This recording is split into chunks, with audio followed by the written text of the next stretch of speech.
Yannis Pappas.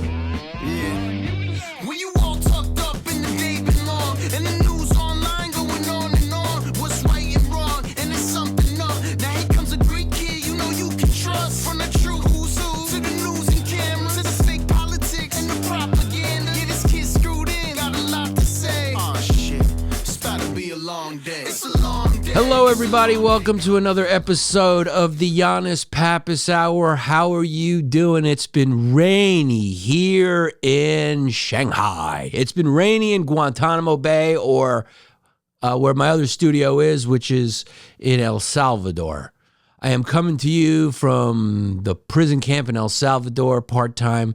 I'm coming to you from Shanghai part-time. A little Singapore part-time. I'm in a lot of different countries. Singapore is a very rich country. We don't think about it a lot. There's a lot of opportunity over there. As long as you can, keep your mouth shut, don't do crime, no graffiti, and if you do go off the rails, just take a couple lashings. It's a good place to be. And I am coming to you from Qatar. I'm coming to you from Saudi Arabia. There's a lot of players on the block that got some loot now.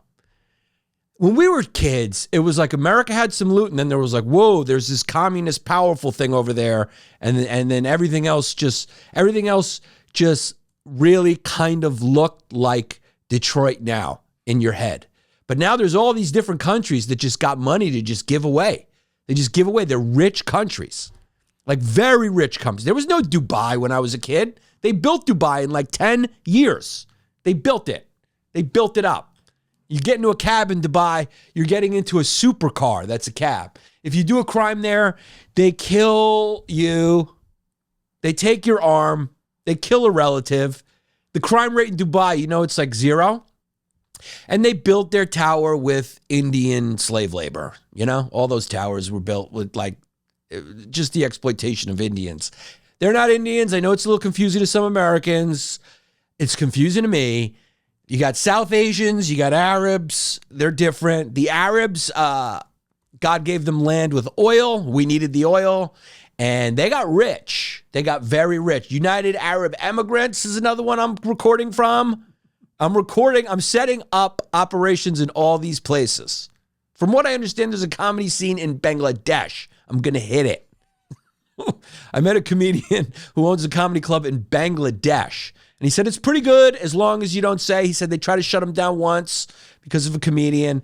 We take for granted here how crazy it is. There was a comedian from Singapore who said something bad about Malaysian planes, and it became an international issue. I don't know if you remember that. And it was just a clip she filmed at the Comedy Cellar.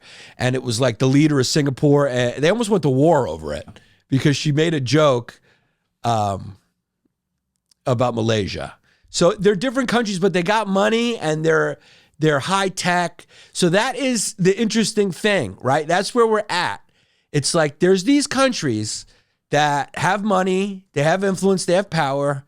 They're first world or second world, whatever you want to call it. They got, they got a place that looks like Times Square. And that's how you know you're in a pretty good place. But who are they? What are they going to become? What do they stand for? Where do they stand on human rights? Does it matter? Does it not? Because we always get into bed with certain people at certain times because we have some sort of short-term interest, or we're doing this sort of soft power thing. We're kind of doing a war makes for strange bedfellows kind of thing. And then it always ends up biting us in the ass.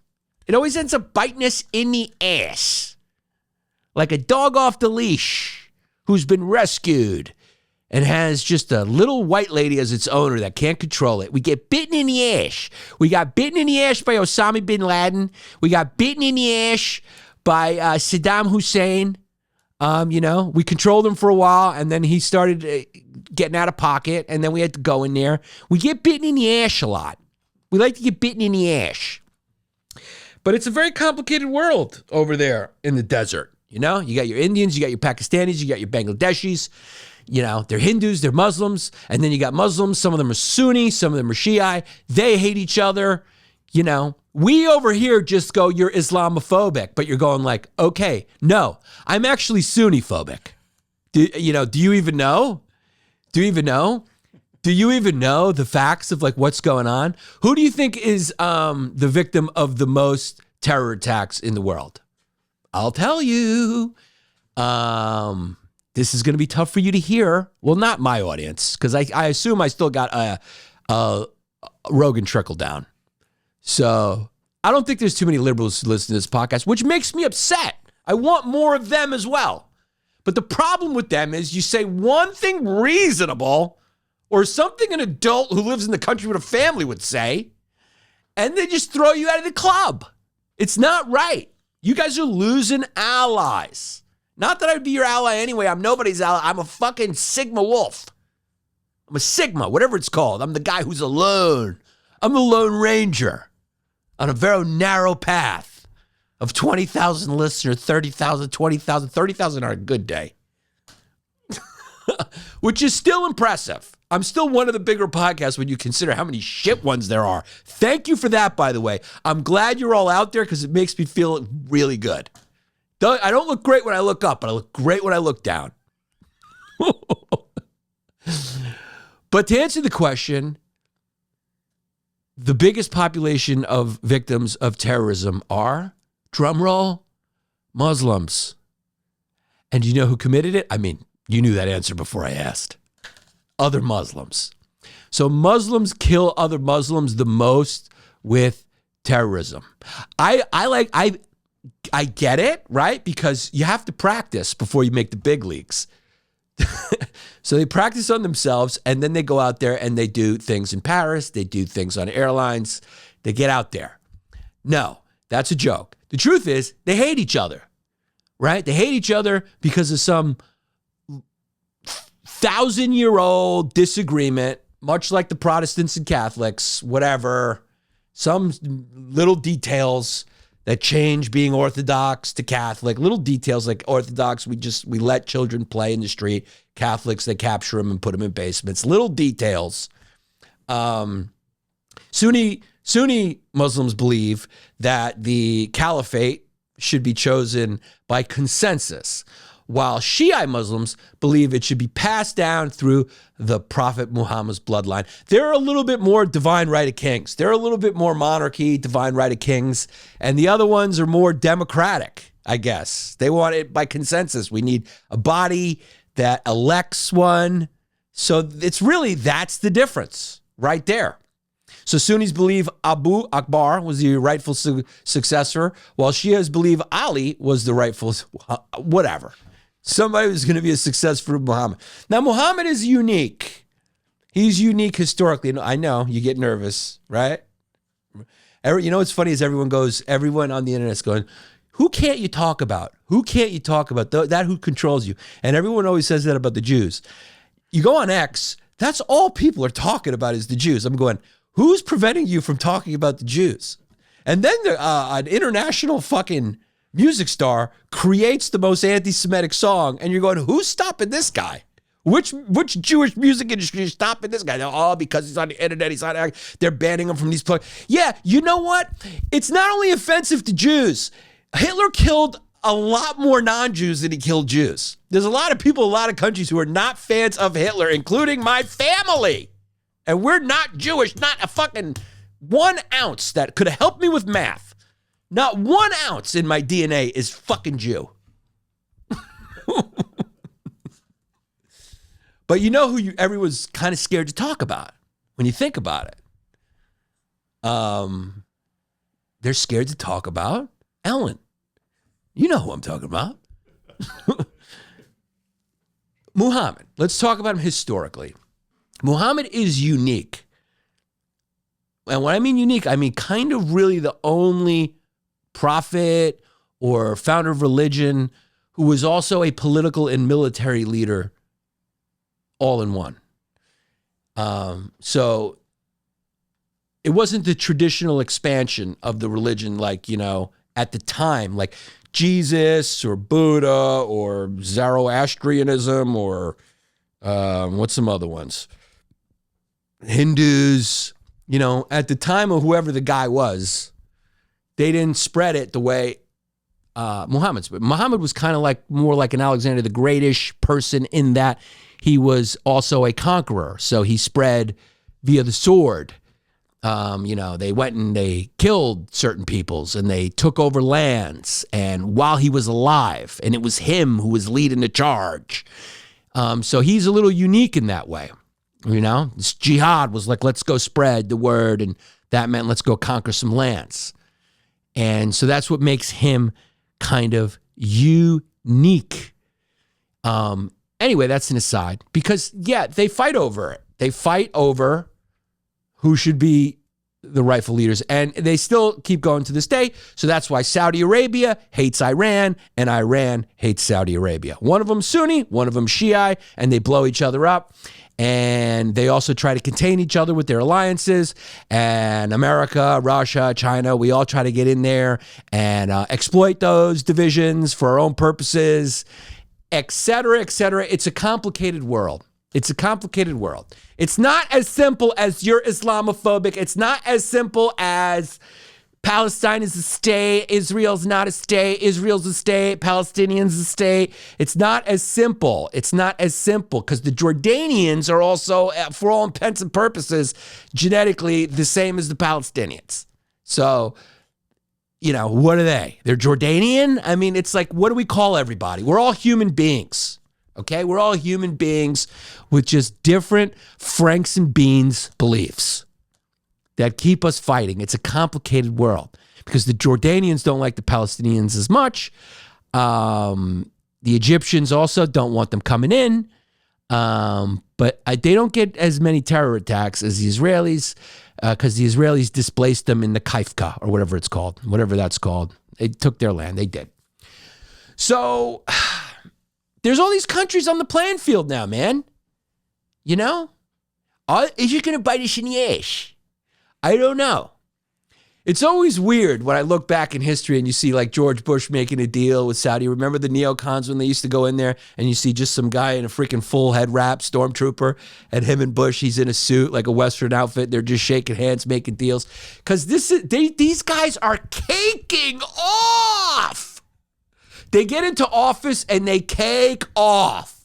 You say to yourself, how much does Elon Musk hate the woke mind virus? Was this about the woke man virus or was this about caking off?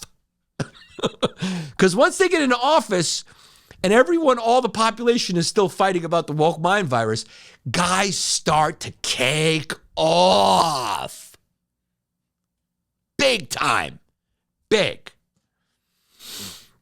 Is it a coincidence that Elon Musk started supporting the party that was going to grant him his own city in Texas where he could save a lot of taxes as well? Is that a coincidence? Is that a coincidence that he aligned himself with the party that was going to line his pocket the best? At best, you could call it just like a real sweet side benefit. And people go, oh, he's not in for the money. He's not in for the money. I love when people say shit like that. I love when people say, oh, Putin's not in it for the land. Like, they don't understand the personality of these people. Like, how did they get to be where they are in the first place? Was it because they weren't about the money? Was Putin the Dalai Lama? Is that how he rose to power in fucking Russia? By being nice? How did Elon Musk become the richest man in the world? Is it because he wasn't about the money? He didn't care about money? He didn't care about profits? Why not just give the Teslas away? So Texas gives him his own country. He's basically got a Vatican in Texas. The Republicans grant him that. He's setting up his factories there. No taxes, baby. Very low. All profit. Nothing back to the people. All in his pocket to create jobs. That's all. Creating jobs. I'm just creating jobs and a little bit more of a profit margin. And he goes with Trump and he strikes a massive deal with Saudi Arabia for Starlink. So that's nice. That's a nice added benefit. Saudi Arabia approves. And they get some more money. You get some more, your marketplace increases, your markets increase. He also discussed his, I can't even believe that he's ambitious. What are they even talking about? This is a good man trying to save humanity. Okay, this is Gandhi. What is it? Can you scroll back down? What did that say? That he also talked about his other, Musk also briefly discussed his other business ambition. What's the word ambitions even doing with such a light, a shining beacon of altruism? Who just cares about the people and how much we're getting ripped off from our benefits that are the fraud, all that. What does this mean? Why does he even care? He's got all the money in the world. Why would he even do that? He doesn't want to be famous, dude. It just comes with the job. He doesn't, of course he doesn't want to be famous. You know? There's nothing about him that likes fame. So what does this mean, his other business ambitions? He has other business ambitions? They're all for the benefit of humanity, though, right? Okay, good. That's what he's caring. I'm just making sure we're clear on that. Elon Musk cares about America and the benefit of American people first, right? And I'm not saying that sarcastically. I'm just asking a question. I love Tesla. I'm an investor. I got my toes in, and I love the product. So it's got nothing to do with that. But at the end of the day, he's an owner of a company that sells product, is what I'm saying. He wants self-driving cars, humanoid robots, is the key, he says, are the key to future profits. So he wants that to happen in Saudi Arabia. And Saudi Arabia was like, okay, that's a nice thing, but the robots have to pray 5 times a day. Are they going to have Muslim robots that have to get down, hit the mat 5 times a day? Oh, yeah. Yeah. And the female robots, they're going to be covered up. It's going to be funny to see these non-sentient beings have to, just like when McDonald's goes to a different country, they change their menu versus to comply with the culture a little bit. The robots are going to have to comply a little bit, so you're going to have to see a female robot kind of covered up, right?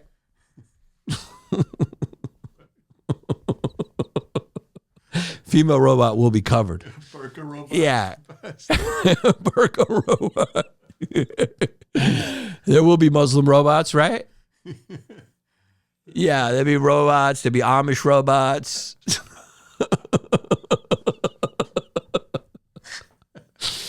The humanoid robots are going to have to cover up. They're going to have to cover up. They're going to be modest. Yeah. So there's a lot of money flying around. Trump is out there, a lot of money. Everyone, you got to give him credit, dude. He goes up to 145% tariff, right? And then he comes down to 30, which is still very high. But people are just like, thank God. Not even noticing it's still 30% tariff. We're still going to eat that cost. Somebody's going to eat it, right? Right? At some point, we got to do something. You can't touch Medicaid. You can't touch Medicare. You can't touch Social Security. We got a spending problem. They definitely can't touch the military. That's always got to go up. That's got to go up. So you can't touch those things. So what do? Do you raise taxes on the people who you just promised not to raise taxes on and then get yourself kicked out of office? Because that's who gets kicked out of office, is when you raise taxes. We need to raise taxes, but you can't politically or you get kicked out of office, right? You can try to raise taxes on the billionaires, but then they assassinate you. So you're between a rock and a hard place. You got your voter base, which is the numbers. Those are the troops that get you in office. And then you got the people who make sure you stay alive. And those are people who have billions and multi-millions of dollars who say, you're not going to do anything to us, right? Because the way we react is not at the voter booth. We get you in a honeypot or we assassinate you. So don't touch my money either. So what he's doing is a sneaky thing called the tariff, right? He's a sneaky thing called the tariff, where he's just going, it's a tariff against China. Fuck China, fuck China. But then people gladly pay it. Rich people are unaffected, right? Like the congestion pricing in New York City. I think it's great. Doesn't affect me. I don't have to get on the subway. I can afford it. I like it that it's a little, I'd gladly pay an extra $9 to be able to move a little more. So the rich people won't feel the tariffs. They'll still be eating in their restaurants, talking like that. And then the poor people are just, you rile them up with patriotism. And so they're just thinking, fuck China. Meanwhile, Trump is just raking in the money that they're going to be paying for our deficits. Is that an accurate summation? Right? So it's a sneaky way to do it. It's a sneaky way. I'm not saying it's, I'm saying in some ways, if you look at it that way, it's kind of politically brilliant, manipulatively brilliant, right? We have a spending problem. What do we got to do? If we didn't have a spending problem, would we have these taxes? Would we be that upset with China? Would we really be making a big deal out of it? Why weren't we before? You know, I don't know. Yeah, they take advantage of us or whatever. These tariffs have been there between administrations forever. So what are we doing? So the U.S. spends, just so you know, the U.S. spends, wait, go down the other one. What did the other one say? The government, what does the government buy? 13% health, 13% medicine, 13% national defense, 11% income security, 5% veteran benefits and services. So if you fight for this country, fuck you. You get nothing. 3% education, training, employment, and social services. Fuck you, teachers. Transportation, if you need the bus, it's going to be a shithole. 2%. Fuck you.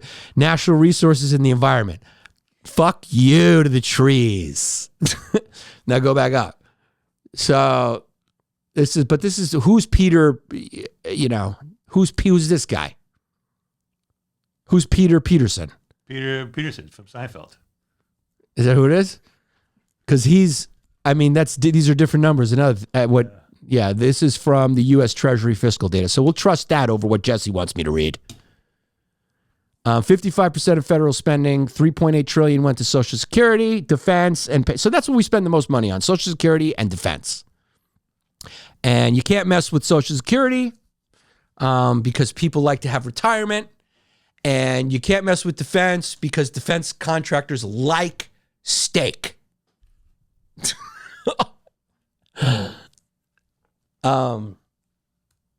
We just have, we spend a lot. We got bases all over the place. That's not managed by the McDonald's Corporation. That's managed by our tax dollars. 200 and something countries, bases, military equipment keeps coming in. We treat them like Jordans, dude. It's like you have or iPhones. It's like you have last year's ballistic missiles. Have you seen these ballistic missiles? This is the updated version. Okay?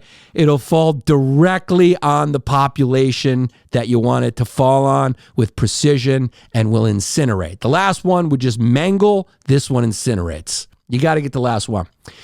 2024, Social Security, $1.46 trillion, 20% of the budget. Health programs, 13% of the budget. National defense, 12% of the budget. Medicare, 12% of the budget. Net interest on debt, $882 billion, 13%. Health programs, 13.45%. Health programs, good for society. Medicare, okay, there's going to be a lot of fraud and stuff like that, but it's got well intended. National defense, you can also say, hey, we need it because there's bad actors out there. But do we need that much? I mean, who's going to get us? We got nukes. So a lot of that spending is to maintain our influence, which you could also argue is a good thing or a bad thing. It depends. You don't want to leave a vacuum for untoward actors. Personal household spending. The year before that, housing, $25,000. Transportation, $13,000. Personal insurance and pensions, $9,000. Healthcare, $6,000. Food at home, $6,000. God, these people are really living on a budget. I spent a lot more of that on food. Food away from home, $3,000.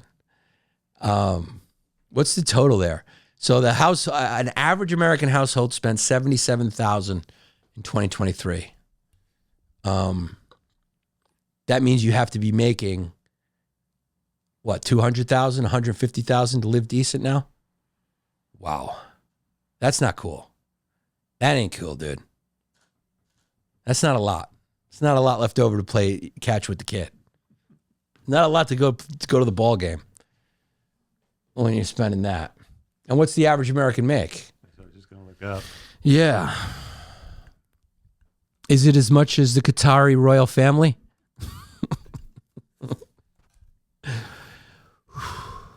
So there's a lot of countries out there with a lot of money. And, oh my God. So we're running a deficit for people to have a good life. Not cool. First quarter of 2025, families, the median salary was $62,000, which is an increase of 4.8 from 2024. So if the expenses to live good are 77,000 and the average income is 62, it's not good. People need to get their beak wet. Wet the beak, baby. Why don't you take that plane that you got from Qatar and sell that shit to UAE for double the price and give it to people? How much did that plane cost? So Qatar just gave Donald Trump a nice, big, beautiful present of Air Force One because the old Air Force One is being updated to the new Air Force One. So in the interim, Qatar said, we built you this great gift. So a lot of Arabs in the region with rich countries, oil rich, Arab money, which is how they got rich, off of us, moving our cars, our planes, our wheels, whatever, our plastics. You know, this is how they got rich. You know, back in the day, what you would just do, before like rule of law, you would just go over there and like enslave all them, and then it would be America. That's what you do. Before people started thinking about like, you know, what's the right thing. You know, if you just do things economically, you know, we would have no enemies because it would all just be America. And their populations, Kabutski. I'm not saying that's good. I'm just saying that's the way it used to be handled. Now you have to deal with some prince or some guy, and you go, you take care of your local, but you starve your own people. You control. We'll lend you some military to help expedite and to ensure that you're able to starve your people and they don't rebel, as long as we funnel the money to the certain families and corporations that, you know, make all the money from this industry. And that's what's going on. Trump's in the game. You got to understand, this was a big move for him as a businessman. He is not one of the formidable businessmen that this country has produced. He's just not. That's an objective fact. There was at one point he did an interview with Barbara Walters where she's like, I've talked to your bankers. And he was still Trump back then, which is funny. He's like, all not true. None of that. Fucking bullshit. Just getting mad at Barbara Walters. She's like, I spoke to your bankers. She's like, you're bankrupt. Like, you're spending more than you make. Your businesses aren't going good. He's just like, none of it's true. None of it's perfect. But he's a guy who's tireless. The thing you got to say about this guy, he's tireless. He never packed it in after his failures. He just found a way, and that way was always his personality. He was always very good with the media, going on Howard Stern, going on talk shows. He was always hawking ties or steaks or board games. He was always doing this cheesy shit. I'm like, look at my gold toilet. I'm dating this Ukrainian model. I'm hanging out with fucking bad boy rappers. I'm hanging out with Russell Simmons. Used to hang with. He was a tabloid guy. He was like a reality star before there was reality television. He just was in the gossip column. And most of the money he was getting was his name, because he became this recognizable celebrity where he's just slapping his name on buildings, but he didn't have a lot of money in it. It was other people saying, slap your name on this because it'll be good for me to make money. So he was like a celebrity. He was being used as a celebrity, the same way Michael Jordan's steakhouse. You think Michael Jordan owns the majority of that? He may own half of it, a quarter of it. There's other investors. He slaps his name on it. Just like Steph Curry's shoes. He don't own fucking whatever this company's called that never took off because the sneakers suck. What's it called? Under Armour. He doesn't own Under Armour, right? Jordan's got so big that he was able to get his own shit because it was just so undeniably It's still a phenomenon. It makes Nike so he had the leverage to finally get a little ownership and become a billionaire. But that's Trump. He's a celebrity. He's a gossip column athlete. And he had some real estate, which he inherited. He inherited the real estate and the money to build more real estate from his dad, who was a beast at real estate. And without his dad, he would have been out, down and out. First of all, he never would have, we would not know who he is in this capacity. And initially, he had so many failures that his dad bailed him out. And because his dad saw him as the son that was going to take over, his dad guessed right. Because here he is. Now he's getting his beak fucking wet. He's got Jared Kushner in there with him. They're going to build in Gaza. They're building in Dubai. And you're going like, is any of this a conflict of interest? And you're going like, I don't know, dude. Who's what anymore? Who is what anymore? Right? We're on there listening to people calling, the Jewish state an ethno state, but then you're going, but isn't also all the Arab countries Arab state? They're going, dude, we're not yelling at them right now. We're yelling at Israel. But you go, don't they have like 2 million Arabs? You go, yeah, but they don't have the same rights. They can't fight in the military. And you're like, okay, like the blacks here aren't fucking disenfranchised? You go, we're not yelling about that right now. We're not yelling about that right now. We're only yelling about Jews. Right now, we're just yelling about Jews. When you talk identity politics, you got to say Israel's got to be the biggest violator. I mean, if you're against identity politics, how can you be for pro-Israel? You're like, okay, are they the only ones that have a state based on their fucking ethnicity or religion? I mean, why don't you take a fucking look at the Middle East and ask me how many African Americans live in Yemen? How many Swedes? How many Germans? How many Jews live in those areas? Aren't they all? Isn't Greece mostly Greeks, Christians? What do you want to call it? What neighborhood do you live in? Person making that argument. Do you live in a Puerto Rican diverse neighborhood? Or did you buy your house based on identity politics? What are we talking about?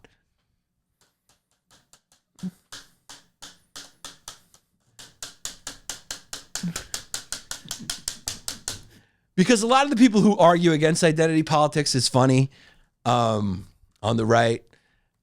They're also into identity politics. It's just different identity politics. They like something that identifies a little paler. They're into more of a paler situation. They're not into a more diverse. They just want the identity to be paler. But they couch that in like, I'm against this, mixing pot and lowering of standards and all that shit. Which there's some points. But let's not pretend like we're all not hypocrites. This holier than thou shit of everyone who needs to go on the internet and make their fucking points, like they've been given the knowledge.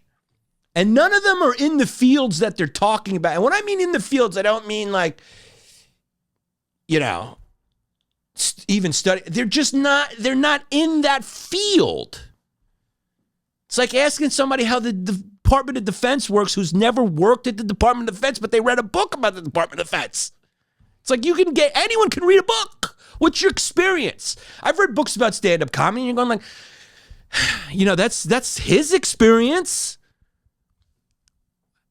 Who has a monopoly on objective reality? Nobody. The only thing you can say is I don't know shit. That's why Socrates was so brilliant, and that's why I like to bring it up right now, because we're living in an era of fucking sophistry run amok. People who got a little bit of a cute mouth are just fucking seducing these morons with their bullshit.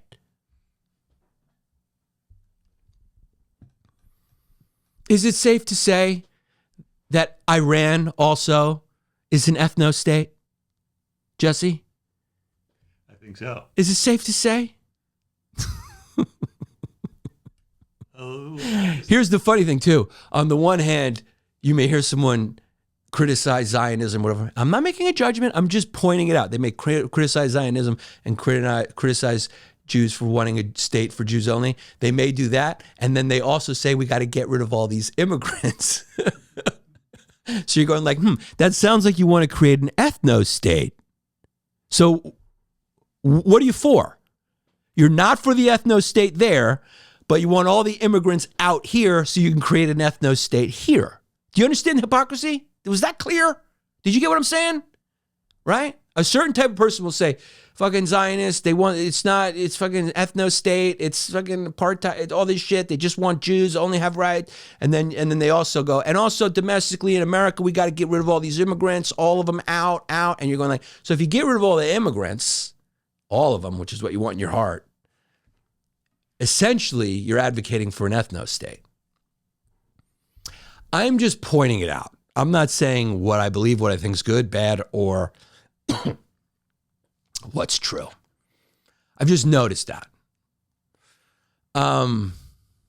Tunisia, a prominent Tunisian Jewish businessman and senator in the upper house of Tunisia's former parliament. He was active, especially under President Bin Ali, and was a known figure in Tunisian politics. What's this about? These are Jews in government other than Israel in the Middle East. Oh, we got a few. There's 3, yeah. Oh, there's just 3. There's 3. So there's more Arabs in the Israeli government than there are Jews in the entire Middle East government outside of Israel. Yeah, we looked it up. There's about, I think it was 12% of 8 or 9%, 8 or 9 in or maybe the Israeli government or Arab. in the Knesset. In the Knesset, yeah. Right. So they have some seats. The Arabs have seats. The Muslim Arabs have seats in Israel. And in the entire Middle East, there's 3 Jewish people. 3. There's not a percent after that. Just 3 guys, which is I'm staggered by. I can't believe. What's this guy doing in Iran? He is the current representative of the Jewish community in the Iranian parliament. Iran officially recognizes Jews as a religious minority, and by minority it means 7 people that are left, and reserves 1 parliamentary seat for them. Historically, Iran has maintained a Jewish population, and while many have immigrated, that's a cute way to say it, emigrated, a few thousand remain. A few thousand. So basically, there's enough to fill a Theo Vaughn show in St. Petersburg, Florida. So there's 2 million Arabs in that tiny little fucking Israel, but there's a few thousand in all of Iran. Population 90 million. 90 million, you have a few thousand Jews. Now, don't try to tie this to Netanyahu and what he's doing in Gaza. I'm keeping that separate. I understand people are upset about that. All innocent people dying is bad. I'm just saying it's just interesting when I hear certain things and I hear people say certain things that are so, how should I say, full of shit. Like, it's just so full of like, it's just, the basics are gone. It's just like basics. So 90 million people, 3,000 Jews. How many Christians in Iran? Well, not Christians because they're still, Middle Eastern. How many non-Middle Eastern people are living in Iran? Non-Muslims? How many how many non-Muslims? Let's put it that way. Although ethnic, how many non-Muslims in Iran? Which is actually an ethno-state where the government is Muslim. Same as Israel. Okay, I want you to listen to me and I want you to listen to me good. I want you to listen to me good. 98.5%, which is just about as close to 100 as you can get, of the Iranian population is Muslim. Okay, the only diversity they have is between Sunni and Shia and Sunni. That's an ethno-state. That's an ethno-state. I'm just saying, if you're going to call Zionism identity politics, and if you're going to call the Jewish state an ethno-state as a critique, you also have to mention that there's a few other ethno-states in the region as well, right? Am I wrong in anything I'm saying? Do you think 98.5% constitutes an ethno-state? Not high enough. They should go for 99. You're right. You got me on there. There's 1.5% that are not. Still work to do. Still work to do to get the rest out. Conversely, 21% of Israel's population is Arab, which translates to 2 million people. 21%, as opposed to 1.5%. So which one, just based on the numbers, is more of an ethno-state? I told you, I said it before and I'll say it again. The argument here is more about just quantity. It's not about really morality. It's about quantity, right? It's like quantity. It's like force. Who's got more force? That's all it is. It's not about who's right and wrong.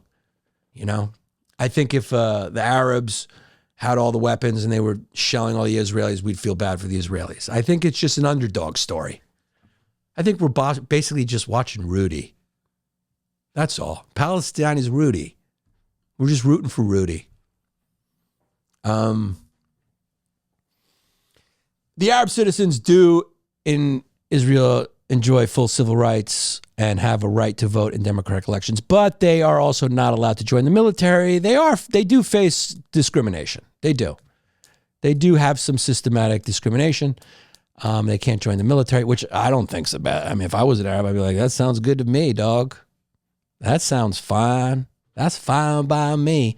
It's an area that is so, you know, I went to American University, not to brag, but what I learned there, I think, the one thing I can take from there is that the School of International Studies there is one of the best in the country, right? It's where all, you know, my school produces so many fucking spies. I mean, it's just all about like intelligence and I've known some people. It's a complicated world. And from our perspective, it's so monolithic to us. We think like, you know, you just, you know, Hamas, fucking PLO, interfighting, fucking Shia, Sunni, head wrap here, head wrap there, head wrap down here, head wrap here, head wrap there. It's very, there's a variation, you know, one eye here. You go to Afghanistan, 2 eyes here, full here, just a head wrap. Mesh. Yeah, then you got the desert ones, then you got the Turkish ones. The Turkish ones are white. What about them as colonizers? How come nobody mad at them? They're basically whitish. I mean, they're Turkic people. They came down. They're more Caucasian, most of them. They bred with the Arabs a little bit and whatever, but they conquered the Arabs. And they conquered what you like to affectionately call now Palestine. They were conquerors. They were colonizers. Nobody mad at them anymore because they're not there anymore. So that's the thing. But there was no big movements even at the time to get the Turks out. They didn't treat the Arabs great. They treated them better than the Christians and Jews. But the Arabs still had to pay tribute, right? Because they weren't Turkish. They liked them better because they were all Muslim. So they definitely got favorable treatment there. One of the Ottoman Empire's rules for their empire was non-Muslims could not prosecute Muslims, which basically means if you were a Muslim, you could do anything you wanted to a non-Muslim. But I'm sure within that, you know, because the Turks were the ones with the power, I'm sure there was some Arabs had some problems. The Turks are not Arab. They're not Arab. They're just Muslim. They have the same religion. This is all kind of the complicated stuff that you need to get into the weeds of to understand this region. My point is, I know people who dedicated years to study it's like this minutia, and you really only pick it up when you go, like when I went to Scandinavia, you're just thinking like they're all fucking the same, and then you go there and the Norwegians and the Swedes and the Norwegians can understand the Swedes, but the Swedes can't understand the Norwegians, and the Norwegians hate the Swedes because the Swedes conquered them, and then the Swedes are scared of the Russians because the Russians conquered them. yada, yada, yada. It's the same reason if you go to Romania and Poland right now, they're all going like, we're scared of Putin. And you're going like, we're here going, what are you scared of Putin? Zelensky's the bad guy. So everyone's got their own thing. It's very complicated. But in that world, there was a thing called oil that was under the ground that we needed and every country needs up until it seems to be a turning point where, and you got to give credit where credit's due, Elon Musk has really pushed it forward. He hit Tesla single-handedly, has accelerated solar, accelerated electric. He pushed it forward. He was the engine that forced all the success of Tesla and the amount of people buying those cars, forced all the other car companies to create electric cars. It wasn't for morality. No, what is? What really is in this fucking shit fucking planet? To compete, they were all like, we got to make our own lines of electric cars. And so Saudi Arabia probably sees the writing on the wall. Also, a little lobbying from Sam Altman, a little lobbying from Elon Musk, a little lobbying from these new tech overlords who, make no mistake, are going to run our world, for better or worse. These transhumanists. I throw you a bone, Steve Bannon. I kind of agree. These transhumanists who are trying to convince us that Armageddon's coming and we got to get off the planet in 5 years and go to Mars, which is much more habitable. Right? Because the funny thing is the sun's going to explode, so we got to go to Mars. You're like, isn't it going to take Mars out too? You're like, shut up. I'm lying to the people right now. Scientists say it's billions of years away, but I'm saying it could happen in 10. Because I want funding. But the Saudi Arabians who've made all their money from oil are probably looking at the writing on the wall and going like, we need to start investing in AI. We need to start investing in solar and in electric and all this stuff. The oil will run out one day, but even before it runs out, it looks like the world's moving forward. You got to give credit to Tesla. The popularity of the Tesla car, it has evolved now. God knows what it's going to be. Because I remember when I first got my Tesla, that fucking self-driver thing was scary. It would go, beep, beep, beep, beep, beep. It would give you alerts, like it wouldn't know what to do. Now you just go, bloop, and you just watch the game. You're not supposed to. I don't hope I'm not incriminating myself. But you just put the game on the wheel and it stops. It stops. I mean, it's like a person's driving. It's nuts. So there's cars in Arizona. They're cabs. There's nobody in them. I've seen them. There's nobody driving the cars and they just do shifts and drive like regular people. So they're going like, okay, we got to get in bed with somebody. Elon over here. Elon's in with this administration. Trump's coming over. Here's some tribute, Don. Here is some tribute. Here's, what is it, 600 billy? Here's 600 billy and us, and a knob for you to help us, and we'll help you. We need weapons. We need things. Iran is right next door. Give us some fucking shit. And Trump's going, gladly. Our boys love money too. So we're going to take this 600 billy. I'm going to give a couple of billy to Lockheed Martin. I'm going to give a couple of billy to Boeing. I'm going to give a couple of billy to fucking Blackwater, who's now called what? Peace Leaf? Yeah. Give a couple to Peace Leaf. I'm going to give it out to the usual suspects who love steak medium rare. Right? So they are strengthening strategic partnerships for economic prosperity. Ready? They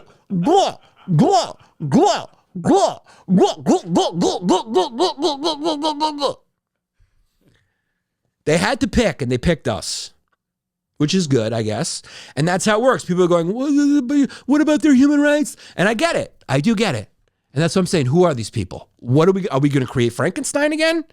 Are they going to take all this money and start enriching uranium? We've been through this before.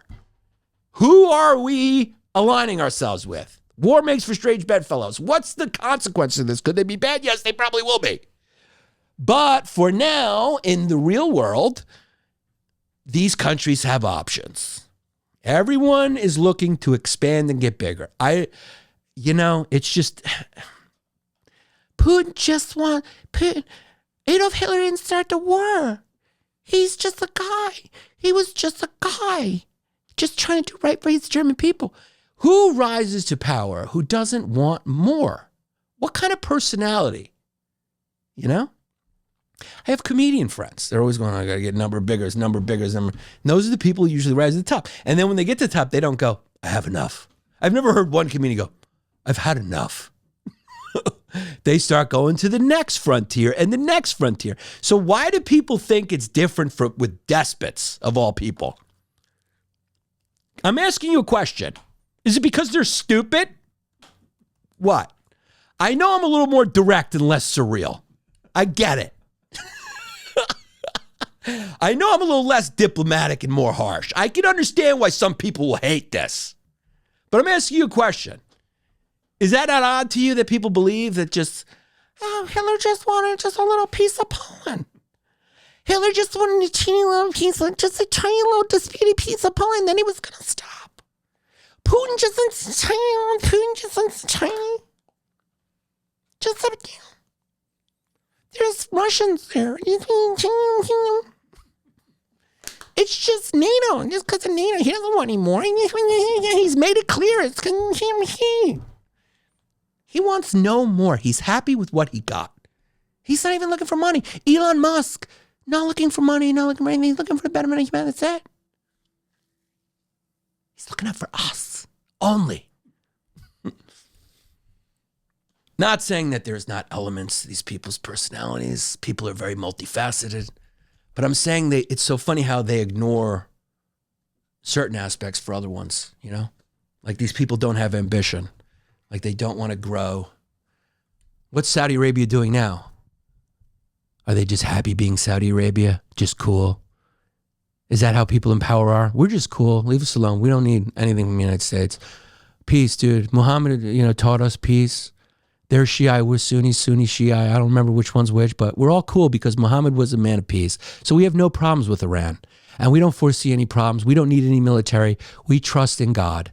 So this money is just a gift out of the pureness of our heart because we love America. We want to give a little money for health. We want to give a little money for AI investment. We want to give a little money. We just care about the relationship. This is purely love. Hug me. This is love. This is mother and son love. This is pure love with no conditions, none at all. We're just strengthening strategic partnerships for economic prosperity. But like I was saying, they have options, right? So you're saying, whoa, what about the human rights violations? You're going, yeah, I know. But if we don't, then they will. Do you want them to? Who's them? The Chinese or the Russians? It's got to be somebody. So we're over there, and we're doing that. And you got all those countries over there. Qatar doing the same thing. Just here's your plane. Give us some weapons. We want to keep people out of our foyer too. We want to keep some of these neighboring countries we have disputes with out of our lands too. Do you remember when Saddam Hussein invaded Kuwait? Why did he do that? Why? Why is that? I remember Kuwait had some oil there. Probably had something to do with that, right? It's a jack. It's an NBA player walking into a club with a fucking $800,000 chain on. You want it. It's a jack move. That's why he went in. Why did we go in to defend them? Because that's our bitch, not your bitch. That's our bitch. Keep your hoes are your hoes. Don't fuck with my hoes. So now he's in Qatar and he gets a plane and there's controversy across the aisle. Like, should he accept this? Qatar is a little bit of a complicated ally, right? We did the whole thing last episode about Tucker Carlson not understanding Israel and what an ally even means, but understanding fully what it means when it comes to Qatar because we have a base there. It's a complicated ally, right? I think we have a base there, but I think Hamas heads live there. I think they funnel money to all types of groups that us and Saudi Arabia, oppose, right? Even in, what was it? Was it Syria or Libya? I mean, who can keep track of the fucking hummus? One's got garlic in it, one's got sun-dried tomatoes. I mean, is it Libya or Syria? There was Assad, and then there was the rebels, and Saudi Arabia and the United States supported the rebels, and Russia and Iran supported Assad, who killed all these people, and then Iran and Qatar secretly funnies money to the Houthis and the Hezbollah and all these fucking hummus people. Some got garlic, some are original flavor. Hot sauce, white sauce. The point is, Saudi Arabia and the United States are usually on the same side, funding against that, and then Iran is funding those groups, and they're all firing missiles at the Jews. Right? Or in Syria, they're, fucking Assad and fucking Russia, fucking blah, blah, blah. It's all proxy shit. So that's the point. But who are these countries and what are the consequences going to be, as I started out the episode? So Qatar, friendship. Saudi Arabia, again, just like the neocons, just like everybody, friendship. Guy in a business suit, Brooks Brothers, just going. Guy in a bath sheet, shaking hands. Money, planes, money for planes, boom, boom, boom. It's all happening. But there's one place he didn't go, which was very interesting. He did not go to Israel. He did not. He snubbed them. He's starting to get a little tired of Netanyahu. Say, you better clean this up quick. You're losing this moral. You're losing the international PR award. You got to figure this out. You're making me look bad. Get it done. Get it done. Get it done. Which is very interesting. Very, very interesting. Very interesting. So when you say, why are we in the Middle East at all? I just want to say, you child. You child. You child. I mean, I remember having all these opinions when I was in college too. It was fucking, you want to be an idealist. You want peace everywhere. We all want peace. We all want no wars. But we don't live alone on this planet. And there's people who have different philosophies than we do. And those philosophies come from places. They were born out of places that make it very complicated to get along. I brought up at one point, how Islam was founded. Read into that what you will. I'm scared. Just cackle that part out or just cut it. People are different. They believe different things. But the one thing we all have in common is everyone wants to grow and have power, right? You have a tree and then a tree under it. They both want to grow. If this tree's bigger, this one won't be able to grow because this one's blocking and taking all the sun from this one, and this one will die. So that's at the heart of it. We're all string beans trying to spread, and the only ones who really don't look to spread that much, I can't help but notice, Jews and Buddhists. I'm just saying they don't do a lot of recruiting. The Buddhists, you usually come to them after you've been disillusioned with your family and your religion and you've lost everything and you're just going, I need to get my chakras right. Buddhists is usually people, Westerners who have two options, meditate or suicide. And they choose Buddhism. So they usually go to Tibet or whatever, and the young girls sit there and they get over their ex-boyfriend. And that's what Buddhism is. The Jews just keep inbreeding and making more of them, but they don't go and try to make more Jews. Like the Muslims and Christians, they don't proselytize. They don't go conquer and try to make those people Jews. It's interesting. But they also probably want to expand Israel. The Arabs want to get rid of them and expand what they have. So it's just, if you take one side, you're ignoring that the other side wants the same thing, is what I'm saying. And that's what makes the world complicated. You're not alone on the planet. Okay? Peace is very easy if everyone's like-minded. But have you met how many times do I have to say the same thing? We're not all like-minded. We're all not like-minded. So Saudi Arabia's got their agenda. Qatar has their agenda for Qatar. We have our agenda for us. China's got their agenda. And that agenda is more power and more money for them. And a little flick of water to their people to keep them out of their foyer. And that's the name of the game. Wet my beak and I flick.